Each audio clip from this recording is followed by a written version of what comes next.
ഇന്ന് തന്നെ ഡൗൺലോഡ് ചെയ്യൂ. കാണൂ നിങ്ങളുടെ ഫേവറേറ്റ് ഷോസ്. എനിക്ക് ഒന്നാം സമ്മാനം കിട്ടുമോ പ്രതാപേട്ട? 100%. ഞാനല്ലേ ഉറപ്പ് പറയുന്നേ. അല്ലാതെ ഇവിടുത്തെ കാര്യസ്ഥൻ കുറിപ്പിന്റെ ഉറപ്പല്ല ഞാൻ പറയുന്നത്. ഇതേ പ്രതാപവർമ്മയുടെ ഉറപ്പാ. ദൈവമേ, അതൊരു സ്വപ്നമായിരുന്നല്ലേ? വെളുപ്പാൻ കാലത്ത് കാണുന്ന സ്വപ്നം വലിക്കുന്നാണല്ലോ എല്ലാരും പറയുന്നത്. ഓർക്കാപ്പുറത്ത് മനസ്സ് കയറി വന്ന ആളാ പ്രതാപേട്ടൻ.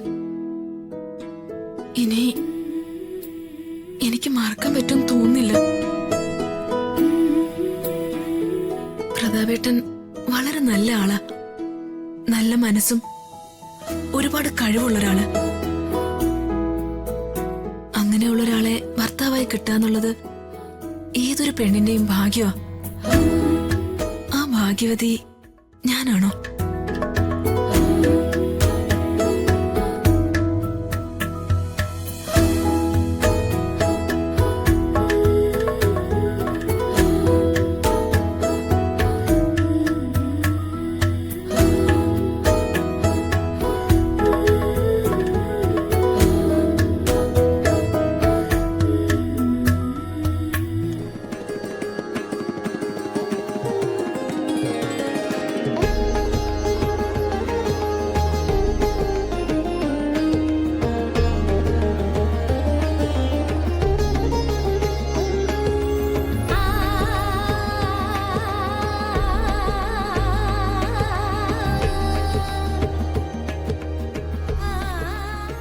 പ്രതാപേട്ടൻ എന്താ ഇത്രയും വൈകുന്നത്?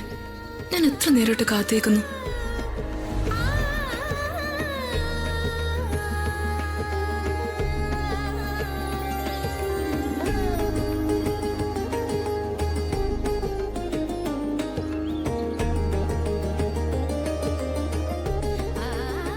പത്മ എന്താ ഇവിടെ വന്നിരിക്കുന്നത്? ഞാൻ ഒരാളെ വെയിറ്റ് ചെയ്യായിരുന്നു. അതാരെയാ? വളരെ വേണ്ടപ്പെട്ട ഒരാളെ. അതാരാണെന്ന് എന്നോട് പറഞ്ഞൂടെ? അതാരാണെന്ന് ഞാൻ പിന്നെ പറയാം. ആ വേണ്ടപ്പെട്ട ആൾ ആരാണെന്ന് എന്നോട് പറഞ്ഞാൽ ഞാൻ മീഡിയേറ്റർ ആവാം. മീഡിയേറ്ററോ? അതെ. പിന്നെ മനസ്സിലുള്ള എന്താണെന്ന് തുറന്നു പറഞ്ഞാ അത് ഞാൻ മഹാദേവ വർമ്മ സാറിനോടും പറയാം. അങ്ങനെ ഇപ്പൊ മീഡിയേറ്റർ ഒന്നും ആവണ്ട. ഇക്കാര്യത്തില് മീഡിയേറ്റർ റോളൊന്നും വേണ്ട. വേണ്ടെങ്കി വേണ്ട. സത്യത്തിൽ എന്തൊരു അത്ഭുതം ഞാൻ കാണുന്നത്. എന്താ പ്രതാപേട്ട? കഴിഞ്ഞ ദിവസം വരെ ഞാൻ കണ്ട പത്മയാണോ ഇപ്പൊ എന്റെ മുന്നിൽ നിൽക്കുന്നത്? പത്മ ഇങ്ങനെ ഫ്രണ്ട്ലി ആവുന്ന ഞാൻ കരുതിയതേ ഇല്ല.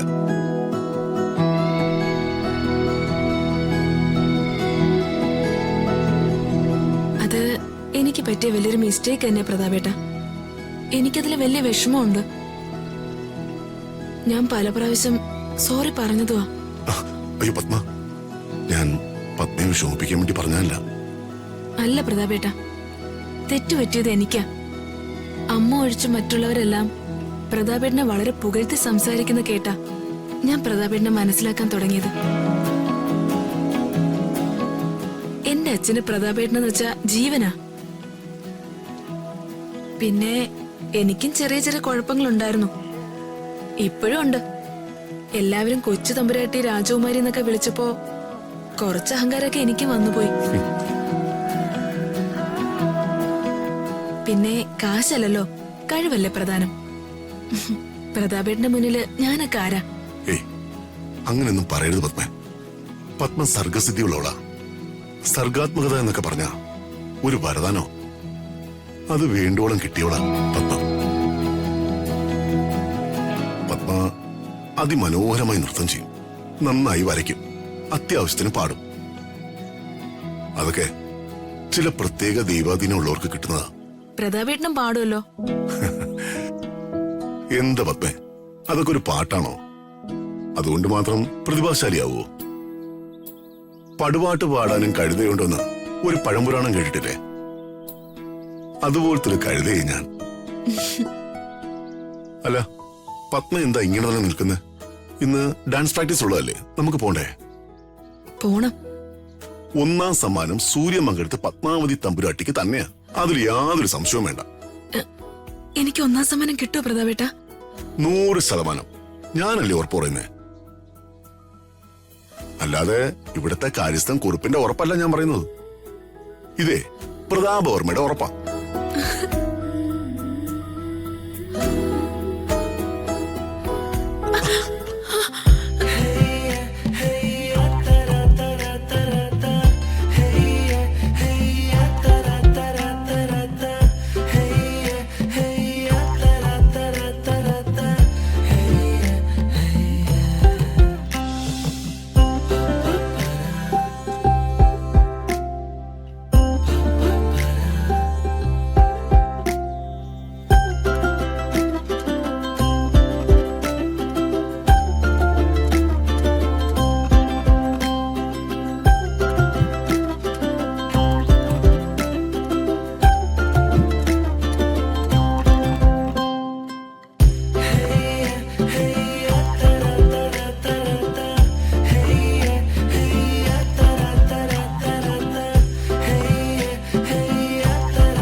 അല്ല, മഹാദേവർമ്മ സാറും സരസ്വതി തമ്പുരാട്ടിയൊന്നും മത്സരം കാണാൻ വരുന്നില്ലേ? ഇതെന്ത് ചോദ്യം വേണോട്ടാ? അവരൊക്കെ വരാതിരിക്കോ? വർമ്മ സാറാണെങ്കിൽ മകളുടെ ഡാൻസ് കാണാനുള്ള ത്രില്ല എത്രയോ ദിവസമായിട്ട്. അവരടുത്ത വണ്ടിയിൽ പുറകിലുണ്ട്. അല്ല, എന്റെ ഒരു ടെൻഷൻ കൊണ്ട് ചോദിച്ചതാ, ഒന്നും തോന്നരുത്. ആ പത്മാവതി കുഞ്ഞേ, ഈ പക്കമേളക്കാരും ഭാഗവതരും ഒക്കെ അവിടെ എത്തുള്ളൂ? ആ, അവിടെ ഉണ്ടാവും വേണോട്ടാ. ഇപ്പൊ വന്നിട്ടുണ്ടാവും അവര്. അവ്വ, ഡാൻസ് നമുക്ക് തകർക്കണോട്ടോ മോളെ.